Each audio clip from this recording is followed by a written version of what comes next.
Assalamu alaikum wa rahmatullahi wa barakatuh. Alhamdulillahi rabbil alamin, wassalatu wassalamu ala nabiyyina Muhammad wa ala alihi wa sahbihi ajma'in. Paqja, mëshira dhe bekimet e Allahut qofshin me ju. Si gjithmonë falënderimet tona janë për Allahun fuqiplot, ndërsa përshëndetjet më të sinqerta janë për zotrin ton, për Muhamedin, familjen, shokët dhe të gjithë ata që e ndjekin rrugën e tij deri në amshim. Maturia është i parë për cilin dallon besimtari.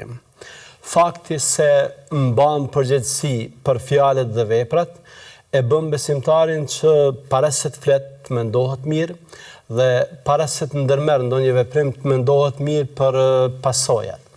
Të mendohet mirë edhe për përgjegjësinë që e ka për Allahut te bareke ve teala. Po kështu, fakti se disa njerëz nuk e kanë fare dert pse bien në situata të palakmueshme e bën besimtarin që të ketë kujdes nga kundërreagimi. Pra, një të keqe nuk e kthen me të keqe, është i matur, është i durueshëm nga se nuk bie në nivelin e ignorantëve. Maturia është prej Allahut, ndërsa nxitimi është prej djallit. Arsyeja pse besimtari është i matur është nga se nëpërmjet maturisë kërkon kënaqësinë e Allahut. Dhe arsyeja tjetër pse besimtari është i matur është se nuk nxiton, nga se nxitimi e kënaq dhe gëzon djallin, armikun ton të përbetuar. Por ky rregull ka përjashtime. Ka raste kur nxitimi edhe preferohet. Dietarët kanë përmendur disa raste kur preferohet nxitimi dhe ne sot me lenin Allah te bareke ve teala do të përmendim një këshill të një asketi të dalluar, Hatim el-Asam, i cili ka përmendur 5 raste në të cilat është e preferuar që të nxitohet. Hatimi, Allahu e mëshiroft, ka thënë kësaj: nxitimi në gjitha rastet është nga djalli, përveç se në 5 raste. E para, shtrimin e sofrës për mysafirin; e dyta, përgatitjen e të vdekurit; e treta, martesën e beqareshës; e katërta, kthimin e borxhit; dhe e pesta, pendimin nga mëkati. Janë këto 5 raste kur përjashtohet nxitimi, pra raste që nxitimi është i preferuar dhe si do të shohim me lenin Allah te bareke ve teala, këto kanë rëndësinë e tyre të madhe, por para se të shpalosim diçka nga kuptimet dhe domethëniet e tyre, siç edhe kemi bërë tradit me lenin Allah te bareke ve teala, ne do t'ju ofrojmë një përmbledhje biografike të autorit. Do të flasim për Hatimin, për këtë burr që nuk është sikur burrat tjerë, për këtë asket dhe dietar që nuk është sikur asketët dhe dietarët tjerë. Për shkak të urtësisë së madhe është quajtur Lukmani këtij ummeti. Ju e dini se në Kur'an ka një kapitull me emrin Lukman, në të cilën trajtohet urtarit që ka jetuar shekuj para nesh, Lukmani, dhe për nga urtësia, për nga dituria e thellë, ky burr i madh, Hatimi, është krahasuar me Lukmanin. Ai, siç ka thënë Imam Dhahabiu, është shembulli i një modelit të duhur të asketizmit, nga se siç kemi vënë re më vonë, pas kohës së brezave të parë, janë shfaqur forma të shturura të asketizmit, të cilat janë kombinuar me ide të huaja dhe përpasoj kemi dëgjuar, kemi lexuar për koncepte që më së paku kanë të bëjnë me Islamin. Janë absolutisht forma të refuzuara të asketizmit, janë forma të gabuara që ndonjëherë madje edhe kalojnë në herezi. Prandaj shembulli i dietarit ton, i asketit ton, i urtarit ton, i Hatimit është një shembull që ja vlen përvetësohet dhe të cilin madje e kanë preferuar edhe dietarë të mëdhenj. Hatimin e ka vizituar edhe Imam Ahmedi dhe madje edhe nga fjalët e tij, nga këshillet e tij ka marrë këshille që janë vërtet për të marrë dhe për të vlerësuar. Hatimi ka mësuar prej emrave të mëdhenj dhe ka mësuar emra të mëdhenj. Pra ka marrë dije nga njerëz të mëdhenj dhe ka qenë në një farë forme edhe mësues i shumë emrave të mëdhenj që në një ose formë tjetër kanë marrë dije prej tij dhe janë edukuar nga fjalët, nga qëndrimet e tij. Hatimi i kishte gjërat të jetë të qarta. Konceptet e tij për çështjet fetare ishin të qarta dhe të kapshme. Për shembull, e kishin pyetur se kishte ndërtuar konceptin për tevekkulin. Tevekkuli do të thotë mbështetja tek Allahu te bareke ve teala. Tevekkuli është një prej atyre koncepteve që është prej veprave të besimit, pra që ka të bëjë direkt me besimin dhe që ndonjëherë edhe është keq interpretuar nga njerëz ndoshta edhe pa qëllime të këqija, por që i kanë dhënë një kuptim ndryshe nga kuptimi i vërtetë dhe i cili ka bërë që tevekkuli pastaj nga një fuqi shpirtërore të shndërrohet në një ves të ligë, në lypje, në mbështetje tek njerëzit, pra në diçka që nuk ka të bëjë me konceptin e vërtetë. Hatimi ka ofruar një koncept të rëndësishëm i cili e përmbledh tevekkulin nga të gjitha anët e tij. Ka thënë kësaj: unë e kam ndërtuar konceptin tim për tevekkulin mbi 4 gjëra. E para, kam kuptuar se furnizimin tim nuk mund ta merr askush, prandaj zemra ime më shqetësuar. Pra atë që Allahu ka caktuar për mua, ajo do të më vijë mu patjetër. Andaj nuk jam preokupuar fort me të.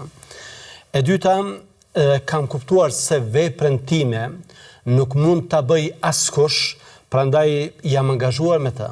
Pra unë duhet punoj për veten time. Unë duhet bëj vepra të mira për veten time. Prandaj nuk më ka preokupuar asgjë nga ky angazhim. Ja marr me vepra që t'i bëj vetes si më mirë. E treta, e kam kuptuar se vdekja vjen befasisht. Prandaj jam parapërgatitur për të. Pra vdekja është një moment, një rast, një çast që nuk ka kthim mbrapa. Dhe duke qenë i tillë dhe fakti se vjen befas, atëherë unë kam bërë vepra të mira që ta takoj Allahun duke qenë i kënaqur me mua. Dhe e katërta, e kam kuptuar se nuk mund t'i fshihem shikimit të Allahut, andaj jam turpruar prej tij. Pra është një koncept i ndërtuar thellësisht mbi mësimet e vërteta islame dhe është argument përveç tjerash që flet për fetarinë e duhur të Hatim el-Asam. Hatimi ka lënë pas vete një korpos, thënjesh që për Zotin ka një vlerë të jashtëzakonshme. Janë thënje që vlen që të shkruhen me ngjyrë are, thënje që vlen të lexohen çdo ditë, të cilat na ndihmojnë për besimin tonë, na ndihmojnë për personalitetin tonë, thënje që na gdhendin në kuptimin e vlerave dhe moralit. Ka vdekur në shekullin e 3, respektivisht në vitin 237 sipas hijretit. Kjo është një biografi përmbledhëse këtij burrit të madh, ndërsa në vazhdim ne me lejen Allah te bareke ve teala do të mundohemi që t'i shpalosim këto urtësitë e tij në mënyrë që të vjelim prej tyre atë që mund ta vjelim, të marrim prej tyre nektar, të marrim prej tyre mësime që vërtet na duhen në jetë. Këshilla e parë e Hatimit, ose rasti i parë kur nxitimi bën përjashtim, pra që preferohet, është që ne në momentet kur na vjen një mysafir, nxitojmë që t'i ashtrojmë ushqimin përpara. Është prej atyre çështjeve që vërtet kanë vlerë dhe kanë rëndësi, nga se pritja e mysafirit për neve besimtarve është e lidhur me besimin. Pritja e mysafirit është trajtuar edhe në Kur'an edhe në Sunnet. Për shembull, Allahu në Kur'an na ka treguar se pritja e mysafirit është prej tipareve të profetëve. Ibrahimi alayhis salam kur është vizituar nga melekët, i ka ftuar në shtëpinë e tij dhe duke menduar se janë njerëz, ka shkuar dhe ju ka përgatitur një ushqim. Ka thënë Allahu: "Wa laqad ja'at rusuluna Ibrahima bil bushra, qalu salama, qala salam, fama labitha an ja'a bi'ijlin hanidh." Edhe Ibrahimit i patën shkuar të dërguarit tanë. I shkuan për t'i marrë myshde dhe i thanë selam, përshëndetje me selam. Edhe Ibrahimi përshëndeti me selam dhe nuk vonoi shumë dhe ju solli një veç të pjekur. Pra, e ka nderuar mysafirin dhe i ka shtruar ushqim. Këtë Allahu na ka përmendur edhe në raste tjera, për shembull në kapitullin Dhariyat, ku na flet për mysafirët që kanë vizituar Ibrahimin alayhis salam. Po kështu na ka folur edhe për Jusufin alayhis salam, i cili i ka pritur dhe i ka gostitur vëllezërit e tij që i kishin ardhur në Egjipt të Allahut. Wa jaa ikhwatu Yusuf fadakhalu alayhi fa'arafahum wa hum lahum munkirun. ولما جهزهم بجهازهم قال ائتوني بأخ لكم من أبيكم ألا ترون أني أوفي الكيل وأنا خير المنزلين. Dhe Jusufit i erdhën vëllezërit, të cilët ai njohu ndërsa ata nuk e njehnin. Kur Jusufi përgatiti ata dhe ju tha, kur kthyen bën që të theshin në shtëpinë e tyre, tha: "E sillni vëllain tuaj, a nuk shihni se unë ju nderoj dhe unë jam mikpritës." Pra, Jusufi alayhis salam ka qenë për atyre që ka shfaqur gosti, mikpritje për mysafirin. Dhe kjo për ne ka një rëndësi të madhe, nga se është tipar prej tiparëve të profetëve të Allahut te bareke ve teala. Muhamedi alayhis salatu wassalam na ka treguar se kjo çështje si vlerë, si virtyt, ka të bëjë direkt me besimin tonë. Në një prej haditheve të njohura ka thënë: ai që beson Allahun dhe ditën e fundit, le ta nderojë mysafirin e tij. Pra, nderimin e mysafirit e ka lidhur me besim në Allahun te bareke ve teala dhe me besim në ditën e llogarisë, ku ne do të dalim para Allahut dhe për veprat e mira që i kemi bërë do të marrim shpërblimin prej tij. Madje Muhamedi alayhis salatu wassalam aq shumë i ka kushtuar rëndësi çështjes së mysafirit, çështjes së nderimit të mysafirit, saqë kur është pyetur për ushqimin më të mirë, ka thënë se ushqimi më i mirë nuk është ai që mund të karakterizohet me lloje të ndryshme të ushqimeve, ose me mishra, ose me... Ka thënë ushqimi më i mirë dhe më i dashur tek Allahu te bareke ve teala është ai në të cilin ka sa më shumë duar. Pra, është ushqimi që i ofrohet sa më shumë njerëzve. Sa më shumë mysafir të kesh, aq më sofër të begat, aq sofër më të begat ke. Pra, është nxitje, është thirrje nga Muhamedi alayhis salatu wassalam që ne t'i kushtojmë rëndësi mysafirit, sepse nëpërmjet respektimit të mysafirit ne tregojmë vlerat tona të mirëfillta, ne tregojmë respektin tonë që kemi për mysafirin, ne tregojmë se si kjo çështje është e lidhur me fenë tonë. Dhe jo rastësisht, të nderuar vëllezër dhe të respektuara motra, Muhamedi alayhis salatu wassalam ka përzgjedhur që pikërisht ato fjalët e para që i ka thënë me të mbërritur në Medinë t'jenë me këtë kuptim dhe me këtë tematik. Ka thënë: "Ja ayuhan nas, afshu s-salama wa at'imu at-ta'ama wasilu l-arham wa sallu bil-lejli wa n-nasu niyam." O ju njerëz, përhapeni selamin në mesin tuaj, jepni ushqim për të tjerët. Pra edhe ndihmoni të varfrit, edhe nevojtarët, por edhe respektoni mysafirin, nga se dhënia ushqim e përfshin edhe këtë, pra nevojtarin, por edhe mysafirin. Mbani lidhjet farefisnore dhe natën ku njerëzit të flenë ju faluni, kësaj hyni në xhennet me selam, hyni në xhennet me paqë. Kanë qenë fjalët e para që Muhamedi alayhis salam i ka thënë në Medinë, cilat i kanë dëgjuar medinasit, i kanë mbajtur mend dhe ne i kanë përcjell neve. Janë përshtypjet e para që i kanë pasur për Islamin, për këtë fe, e cila, siç mund të shohim, është fe e paqes, është fe e solidaritetit, është fe e respektit dhe ndihmës për të tjerët, fe e cila e nderon mysafirin, fe e cila na thret përkushtohemi për Zotin ton në kohën kur të tjerët mund të jenë në gjumë ose mund të jenë duke kaluar kohën së kote.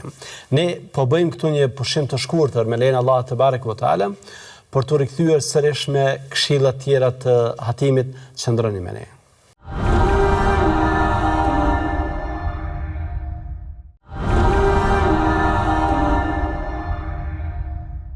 Ja u kthyem sërish me lejen e Allahut te barekuhu teala për të vazhduar me këshillat e Hatimit, Allahu e mëshiroft.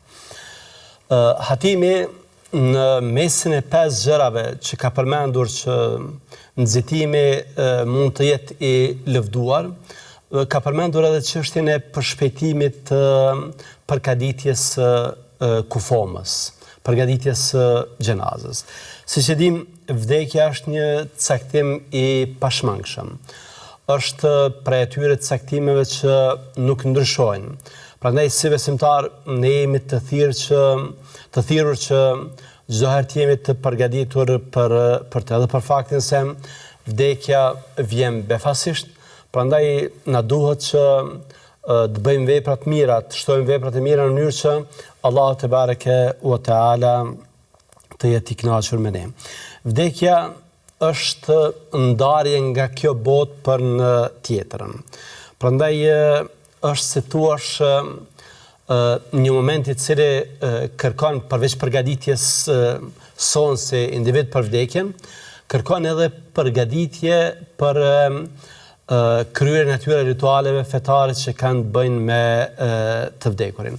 Në të vërtetë, këto rituale e më saktësisht varrimit i të vdekurit ka të bëjë edhe me vetë respektin që Islami ka për njeriu.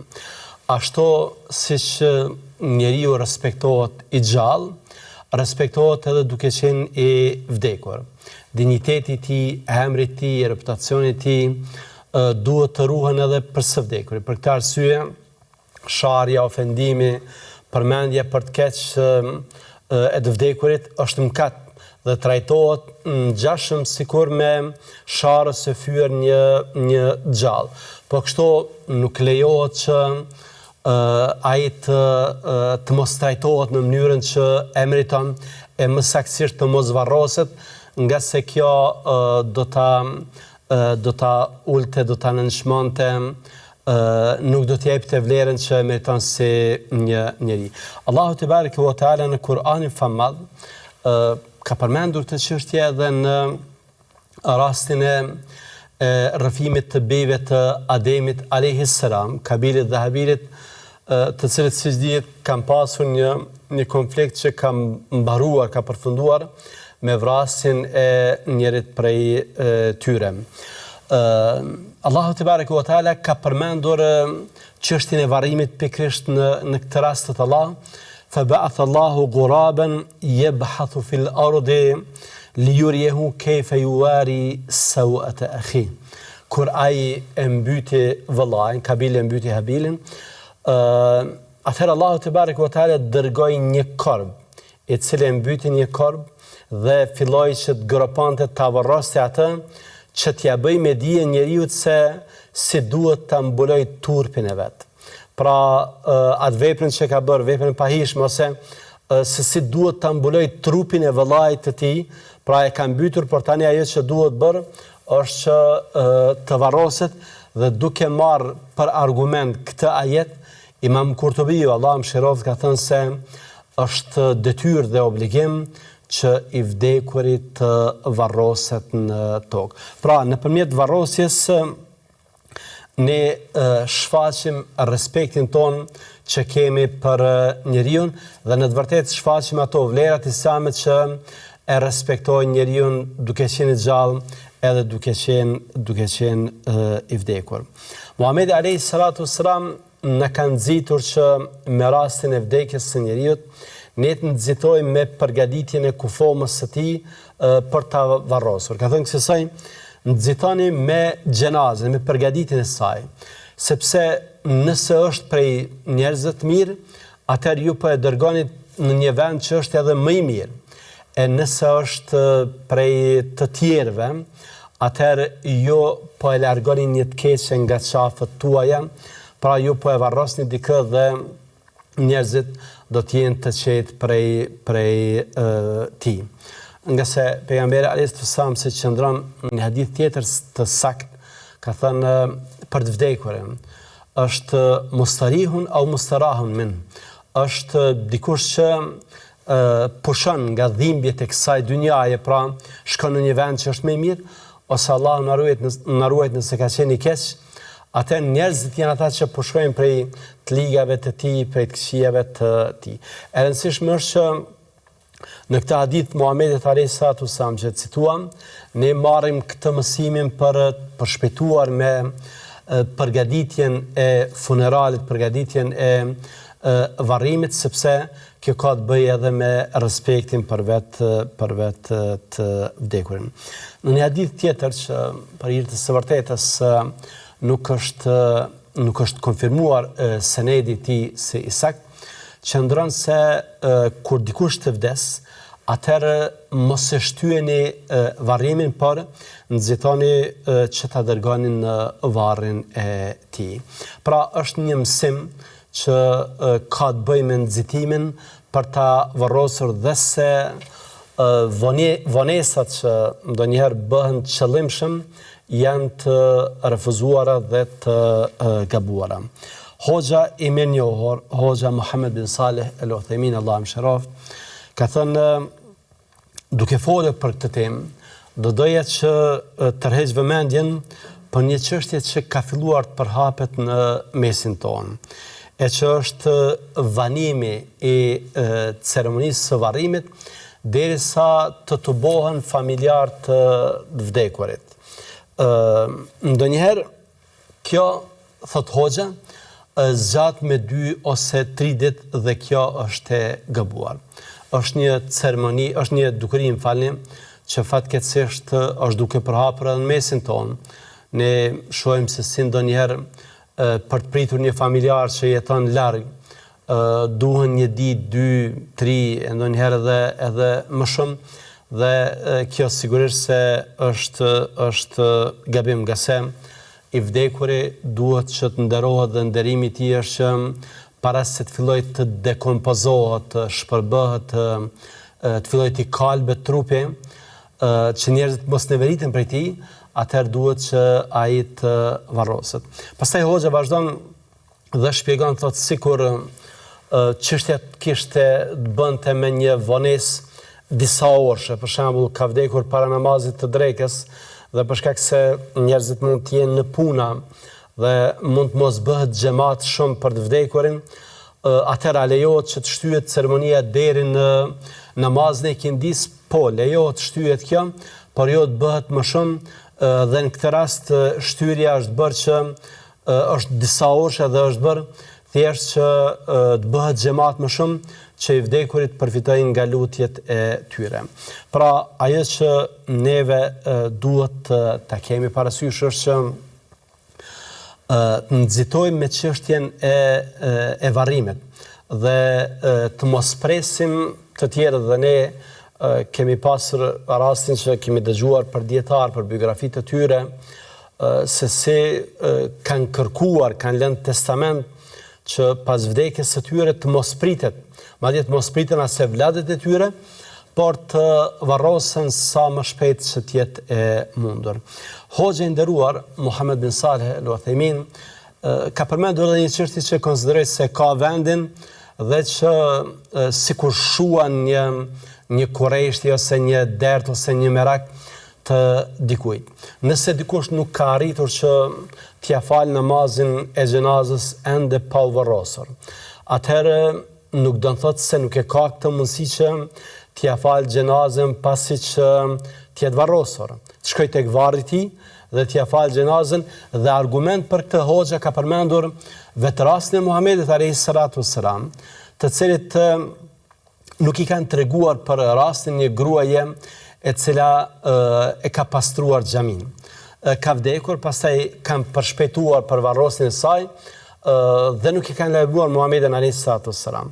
Kur është njoftuar, ka thënë pse nuk më keni lajmëruar, i kanë treguar se kanë përshpejtuar paksa çështjen e varrimit, dhe Muhamedi alayhis salatu wassalam ka thënë ku është varri i saj.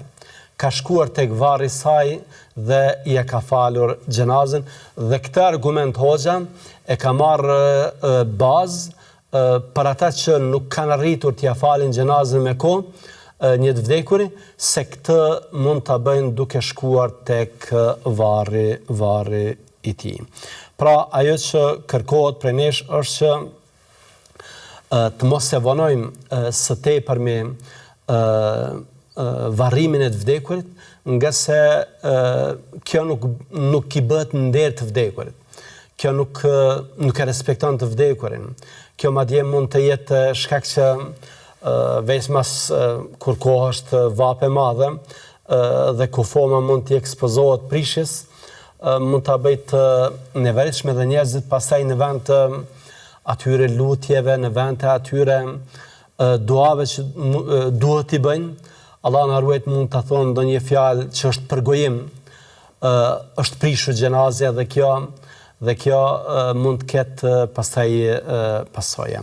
Këshill tjetër që Hatimi ka dhënë, ose që ka përmendur rastet kur nxitimi bën përjashtim dhe nuk është vepër e urryer por e pëlqyer, ka të bëjë edhe me përshpejtimin për martesën e beqareshës. Siç e dini, martesa në Islam është një koncept i veçantë. Allahu te bareke ve teala në kapitullin Ar-Rum ka përmendur se prej fakteve që dëshmojnë ekzistencën e tij është se nga vetë lloji ynë ka krijuar palën tek e cila ne gjejmë prehje. Wa min ayatihi an khalaqa lakum min anfusikum azwaja litaskunu ilayha. Për shenjave të ekzistimit të Zotit, për argumenteve, provave, është se për ju ka krijuar llojin tuaj, ka krijuar gjinin femërore, litaskunu ilayha, që ju gjeni prehje tek ato. Pra martesa është prehje, është diçka që vlerësohet shumë. Madje Muhamedi alayhis salatu wassalam kur ka folur mirë për dynjan, ka përmendur se prej të mirave më të veçuara të saj është gruaja e ndershme. Është ajo tek e cila besimtari gjen prehje. Martesa është, si thua, një mundësi e kompletimit të aspektit shpirtëror, të aspektit moral, prandaj edhe vlerësohet kaq shumë. Martesa është diçka që ne nëpërmjet saj e ruajmë nderin, e ruajmë fen ton, dhe jo më kot ka qenë edhe sunnet i të dërguarve të Allahut te bareke ve teala. Martesa, përshpejtimi për martesën e të rinjve është një rëndësie të veçantë. Kur flasim këtu për beqareshat, në fakt thirrja që t'i martojmë të rinj është për të dyja gjinit. Vajza, në rast që në mënyrë që të mos keq kuptohemi, martesa nuk mund t'i imponohet askujt. Dhe kjo thirrje për të përshpejtuar nuk nënkupton as se si që vajza të zhvishet nga vullneti i saj.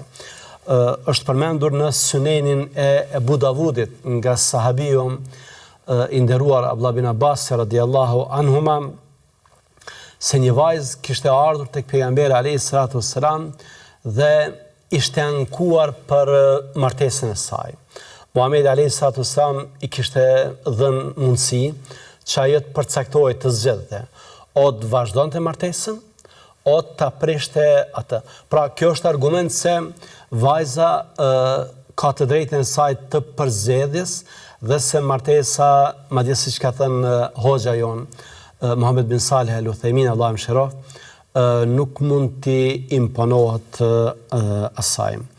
Çështje tjetër që ka rëndësi teje të madhe është se në kohën kur ne flasim për martesë, ne e bëjmë këtë nga se jemi absolutisht kundër çdo lidhje jashtëmartesore. Tani ne vrejmë forma të shturura të lidhjeve, për shembull ka bashkëjetesë e cila nuk është martesë, e cila nuk ka efektet juridike të martesës, e cila më së shumti e dëmton gjinin femrore. Prandaj ne jemi kundër lidhjeve të jashtëligjshme, jemi kundër formave të bashkimit të çifteve që janë të refuzuara nga feja, jemi për martesën e cila ruan vlerën, dinjitetin, nderin dhe karakterin e femrës mbi të gjitha. Pra martesa është diçka që nëpërmjet saj është një institucion, një organ që ruan nderin dhe fen edhe të mashkullit, por edhe të femrës me theks të veçantë. Përse martesa e hershme, përse të nxitohet me martesë? Nga se ne siç përmendëm, martesa ka efekt të madh në ruajtjen e nderit të individit. Pejgamberi alayhi salatu wasallam ka porositur të rinë dhe ka thënë se ja ma'shar shabab man istata minkumul ba'ata falyatazawwaj. O ju të rinë që keni mundësi për martesë, martohuni, nga se martesa e ruan shikimin nga rënja në haram dhe po kështu e ruan edhe nderin. Pra nëpërmjet martesës ne ruajmë moralin, e ruajmë fen ton. Martesa e hershme e ruan besimtarin nga lidhjet e jashtëligjshme, nga ato që kanë vërtet pasojat të mëdha, nga ato pasojat e cilave ne fatkeqësisht kemi filluar të ndjejmë edhe në shoqërinë tonë. Për shembull në këtë vit, nga statistikat që janë të publikuara, kemi 11 raste të reja me SID, 2 prej të cilave kanë përfunduar në mënyrë fatale. Pra 2 vdekje nga një smundje e cila lidhet drejt për drejt me çështjen e marrëdhënieve të jashtëligjshme, me çështjen e zinase, prostitucionit dhe jo rastësisht në fe ky mëkat llogaritet absolutisht në mesin e mëkateve më të mëdha, që madje rrezikojnë edhe besimin e besimtarit. Arsyeja tjetër se përse nxitohet me martesën e hershme është nga se beqaresha ofron një stabilitet më të madh familjar. Siç është përmendur edhe në hadithet Muhamedit alayhi salatu wassalam, dallon për pastërtinë e saj shpirtërore, pra nuk është e djallëzuar, dallon për fuqinë e saj riprodhuese, ka mundësi që të lindë më shumë fëmijë dhe ne në Islam mburremi me numrin e madh të fëmijëve dhe është prej njerëzve që pajton edhe me pak gjë. Pra nuk është e pastër, është e lirë, është e qeltër dhe nuk kërkon që ta ngarkoj burrin e saj për te mundësive që ai ka. Pra kjo na kupton se martesa me një beqaresh është garanton një stabilitet më të madh familjar. Çështja tjetër që kanë përmendur dietarët se përket martesës së hershme është se ajo e përgatit edhe mashkullin edhe femrën për bartjen e përgjegjësive. përgjegjësitë e para ne I kemi në familje dhe janë përgjegjësitë kryesore. Pejgamberi alayhis salatu wassalam ka thënë se burri është kujdestar për familjen e tij dhe ai do të pyetet para Allahut për familjen që e ka në përgjithësi. Gruaja është kujdestare në shtëpinë e burrit dhe ajo do të pyetet para Allahut për mbarvajtjen e punëve në shtëpinë e burrit të saj. Pra qysh nga fillimi përgatiten për të bartur përgjegjësitë dhe kjo përgatitje mund t'i ndihmojë shumë më pastaj në jetë që ata të kenë t'ia dalin shumë më lehtë në bartjen e përgjegjësive tjera. Po kështu kjo ndikon edhe në krijimin e hershëm të familjeve, në zgjerimin e familjes, ndikon që kemi pasardhës më shumë, të kemi familje më të zgjeruara dhe dietarët kanë përmendur ndonjëherë se për shembull disa prej sahabeve të mëdhenj të Muhamedit alayhis salatu wassalam, Amr bin Asi për shembull, ka dalluar shumë pak në moshë me të birin e tij me Abdullah. Dhe këtë e kanë bërë nga se janë martuar herët dhe largimi kësaj tradite të mirë dhe dobishme në çdo aspekt, në aspektin shpirtëror, në aspektin fetar, në aspektin fizik, në aspektin familjar, ka ndodhur për shkak të koncepteve të huaja që kanë depërtuar tek ne dhe fatkeqësisht ne sot shohim të rinë dhe të reja që me pretekste të ndryshme refuzojnë martesën, me pretekst të karrierës, me pretekst të punës, diçka që e dëmtojnë veten e tyre më së shumti. Martesa duhet të jetë prioritet dhe martesa nuk pengon në zhvillimin e karrierës, përkundrazi mund ta bëjë edhe burrin dhe gruan më të fortë, më të përgatitur përballë sfidave, veçmas më të përgatitur në kuptimin moral dhe shpirtëror. Çështje tjetër që Hatimi, Allahu e pasmëshiruar, ka përmendur dhe të cilës ne duhet t'i kushtojmë rëndësi, është edhe çështja e kthimit të borxhit. Ne si besimtar kemi një lidhje të veçantë dhe Allahu te bareku ve teala ka kërkuar që raporti ynë ndërmjet nesh të mos manifestohet vetëm në mënyrë deklarative. Pra vetëm ti thuash dikujt vëlla me fjalë, pastaj me vepra të jesh krejtësisht ndryshe. Jo, duhet edhe ta ndihmosh.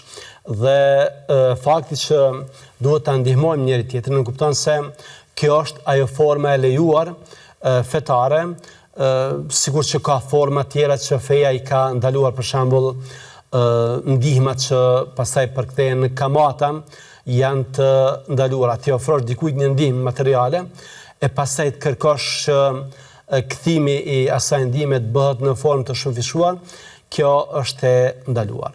Mirë po, është e ndaluar edhe kur e mira kthehet me të keqe. Për shembull, dikush të ka ndihmuar, ta ka dhënë një borxh dhe pastaj ti nuk e kthen atë, atëherë ke bërë një gabim të madh. Pejgamberi alayhis salatu wassalam ka thënë se shtyrja e qëllimshme e kthimit të borxhit është zullum. Matalul ghani haram, është padrejtësi, është diçka e ndaluar. Në momentin që të jepen mundësit, atëherë borxhin që e ke marrë prej dikujt që të ka ndihmuar në ditë të vështira, duhet ta kthesh. Ndryshe, nëse e zvarrit dhe vdekja të zë, atëherë nuk do të mund të shpëtosh tek Allahu te bareke ve teala, përderisa nuk zgjidhet çështja e borxhit tënd. Dhe çështja e fundit që ka përmendur Hatimi, Allahu mëshiroft, ka të bëjë me pendimin. Ne gjithë jemi mëkatar dhe nga vetë natyra njerëzore. Njeriu gabon, është pjesë e natyrës së tij. Por insistimi në gabime, vazhdimi me gabime, kjo nuk ka të bëjë me ne, nuk ka të bëjë më së paku me besimtarin. Prandaj, nëse ne gabojmë edhe nga vetë natyra jonë, atë nga aspekti fetar ne jemi të thirrur që të pendohemi e madje edhe të përshpejtojmë me pendim. Allahu te bareke ve teala ka thënë: "Walladhina idha fa'alu fahishatan aw zalamu anfusahum dhakaru Allaha fastaghfaru li dhunubihim."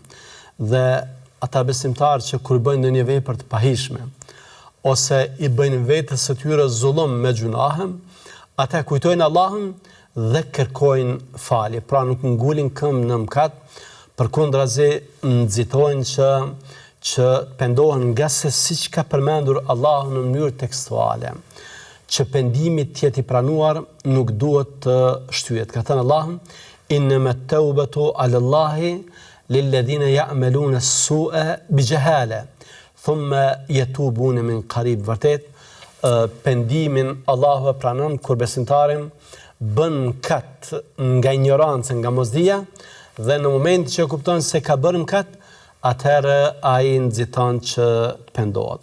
Për këtë arsye kanë thënë dietarët, është obligim, është farz, është borxh që pendimi të bëhet me njerë. Pra jo të shtyhet, jo të zvaritet, nga se zvaritja pastaj mund të na kushtoj shumë.